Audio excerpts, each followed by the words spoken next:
Wabere nege ka ivie duene wahiri.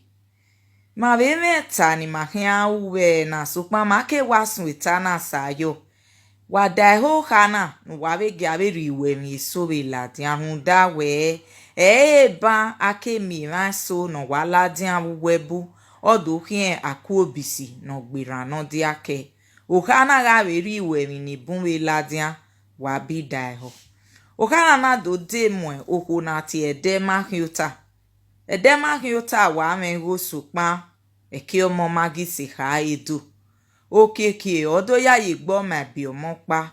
Omo ni ona ga mwe na mo po bonwe. O magi ku de ramon. Ona do koko omo ni na do hin gba ma. Ori sege no ya ri okwo.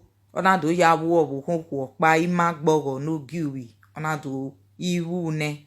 Yana do we dugi ome na do huomo na igie.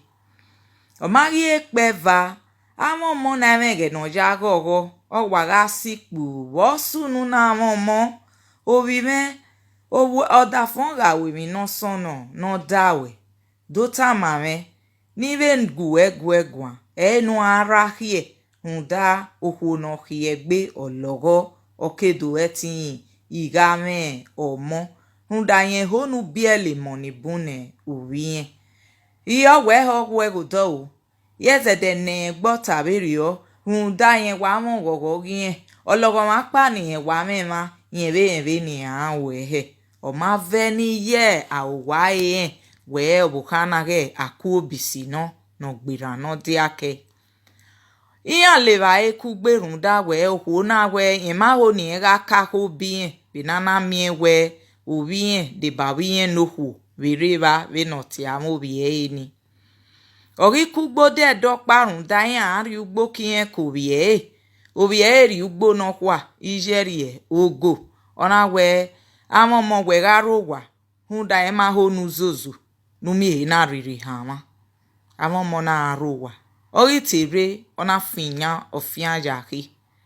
Oma ekpe vai homa ijo da fon na kugbore. Awada jire ugbo wege ni. Owogi kugbore ona we amomo. Eba ware irene uwese ona ya temewe. Ona kiege na vinyaji. Ona riusomo pabo. Ona ruwe. Osofi gbojimi ona yario. Amomo gi wakisi akwede ona we Doma no tama we nu yari vinyani efia yire. Ona we uma we kuyen jo inya vangeva. Ona wa otoja. Iyon leva enu abiyon ogwamatiawe. Ote wa ona wariye umozu. Ukpokpo no makpolo ona wa kimie. O kimie jije do hinaho. O de yuto owu. Ona giswengasu. Wa buyere o. Iye we ni o wa kugbode ona waru awebu nuro na wa demo aroto. Awie gire ovie gbe wa. Vije nu kokomo. Ije no go marie. Ogize so emahia na ga boy. Gegi vie. Ogawe hion monu ebie. We na tawe genede. Omagi ekpe. Amomo majeta. Onari emini onari ejuweko gba. Omata wege ni eube koko. Ogize gwalomo. Wege nede. Yana do ari ihe ni bon. Yana do ya fiha. We bozesi. Eminogis daimon moji. Yana do tama we. No temi no wu da yo da fon oga tai. Ori obuko no begbo. Ovio koko no biui. Odori ewe no biva. No ya imi yodo weke no riri aje no fobone dege eberio esetin hama. Ona gele do uwerio odo dewe odo dohoho ona do buko no begbo ogiseke na mu yodo eyo poli dien sesese ona do vi aba amani ona do swe hwana so. Gbàgbé orí yodi enu wa. Gbàgbé orí yodi enu wa. Enu doge ewe no bieva. Enu doge ohoho no biui. enu doge obuko no bagbo magi pe yoda fún enari oriri bubi muga kiao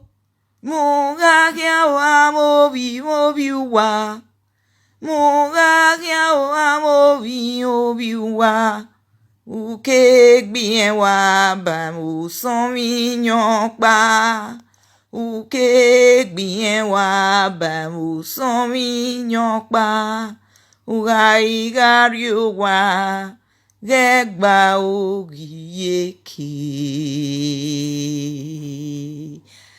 yoda fún ena wu level kian rule ni ega do kian yen sa we run da we mi nu yen vi gbe ma ona wetin yen ri e were nu do bi eni obi yen ma ri e were nu do gi yen mi ne yen iyen ye gbi yen ya hu eme we so pa wa we mi no jo gi o ma we tu je si wu no keyen nana mi gi yen to je o balo la hin agbon na ri ihoma be mi no we gbe kesunu ba so ma kele adisele vare be na so do yi egbi akin akuobisi no gbira no di akin erun ni ma na ewe do fi emi no sunu mu ta agbon na nia ma no gi je gbi akin akuobisi ne no gi ho no gbi ma jo bo ka no gi ho no ri ma bo hin ba ere oge gie ni mata mi awe mi ni ama ma ge ti akin aju hun ya mo ba son ti akin aju hun ya mo ba van ni mata mi awe obo no bi eku ogba di no gberi eri odi akige abo emi ni ama ma na we na ya si ma na gbon di gien na no do ba arun da kwira kwiri oju hun e mo o ga bazi hi mu wegbe awe no sogu tukwera gbe osogo inwi na ni anwi na wota gbon na ni aye kere owu na we na le ewu ni ma na gbon ge na ye ma ya kin no gige zo ni awe run da gen ama emi ni ma wu ni mata mi ane no salobra ya zo ve yo ba son no zo ve yo ba gvan ni ma ge ri wuwu do ri no we ni gbe ma no we ni mu ma na mumu ge no ho no gbo mo ji ma o na gbe be gbo ge no be no gbe ma jo bo kan no ho no je ri ma bi ji ma no suse ne ba gbon ni age tori emi ni awu na mi egwe mi ni amama ni aju hun ya mo na neru na ta gbe anenu ne no popo ma o pe anoku no gi ho no ma be mi no lo bari oba mama no lo bevo mama no lo bu ho ta gbon ya mama no we ni ya si ma digen no we ni ya gbi ma yo bo kan o kere wu yi digen awe na tie na we no dogun igbin na gi re ni awu bi ori ka gbe mama ke mama ya ni mama no salo bo awu da ti apa ma pa yori ole oba no we bi ne we gege oba ne go ma wo ke wi yobo oba no hu ma bu wo be etebite no do hu mama ne gi mama na no ki ame no bi no ma robe tin Jesu Christi u dazi no mi o ma fama ma do ti ewe bu wege na o pe ano ku no o mo no vien no ri ho no si do bu wu gi ma no ri ho no ri ni ma ya si fie ke na na ti o ma gbe na ti o ma mu na tie egbe na mu we mu ni ma ge do lo wo kan neteri o je ni ma ge do le pe avo ku neteri o ri ma na rule bu ere ma ni afefe ni ma eve wulo bu wa se na nu we no se lo pa ya mu ya ri on yo to na bige ri bi ma fi wudo ri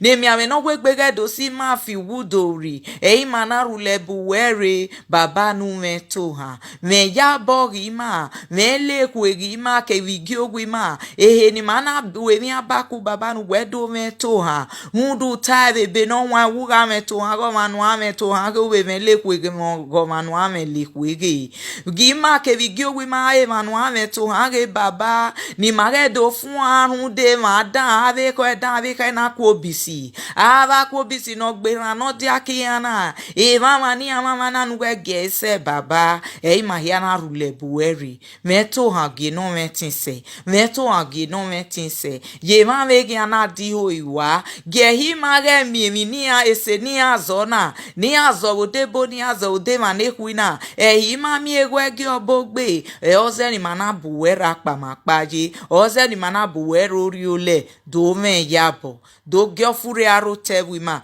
giofure aru hu wo popo okpa giofure aro tario be Nigeria gegaro te ario be wohia fe ni viedo ni ro wa ke ni risi riaje baba ona ma no we ebe ni Jesu Kristi no mi wa fawa ise yedo ene wa hiri wawese kakabo wala onagun ebe gatana nuda amagi ebe na agihin na je na hesukpa usalobwa ga yeberi ukpari webi na ne kalu na laho na we mi hene we na hiana ya fiafie egiabo ena be mekpe ni be ho ni be ta wawese kakabo la o wagun gatana ikakabo yegbe me ya hu emwa usano egi ugufi obo yima gure gberi ebe tin Jesu Kristi no mi on fama na ti egbe na be anem egbe buwege na hunda amaeve keni yoku gijo mariwo supa usano me to hagi mahia fe.